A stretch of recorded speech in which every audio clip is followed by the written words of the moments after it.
আসসালামু আলাইকুম রহমতুল্লাহ।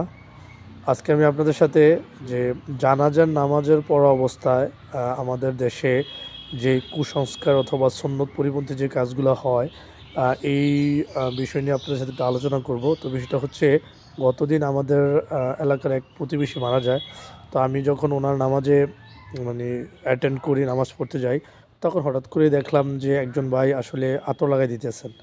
এবং এই নামাজ ছাড়াও অধিকাংশ নামাজে ওই যে গোলাপ জল আপনার ছিটান।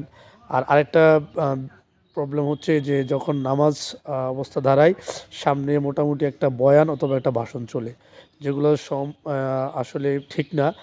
আপনার এগুলো সুন্নত পরিপন্থী কাজ।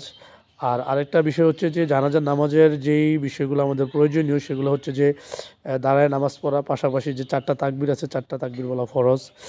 এবং জানাজার নামাজের যেই দোয়াটা, আসলে এটা আমরা অনেকেই জানি না। এটা যদিও পড়া এরকম বাধ্যতামূলক না, কিন্তু এটা তো একটা লজ্জার বিষয় যে আমরা একটা ভাইয়ের জানাজার নামাজে গেছি ওনার জন্য দোয়া করার জন্য, অথচ এই দোয়াটাই জানি না। তো এইগুলা জানা ছিল আমাদের জন্য গুরুত্বপূর্ণ বা আবশ্যকীয়।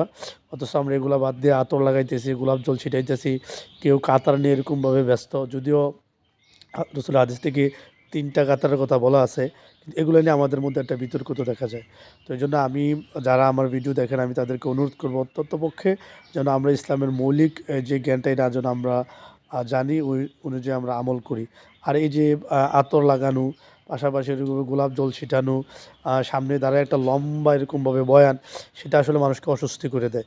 হ্যাঁ? তো এগুলো থেকে আল্লাহ আমাদেরকে বাঁচার তৌফিক দান করুক। রাসূলের সুন্নাহ অনুযায়ী আমাদের জিন্দেগি গড়ার তৌফিক দান করুক। আমিন।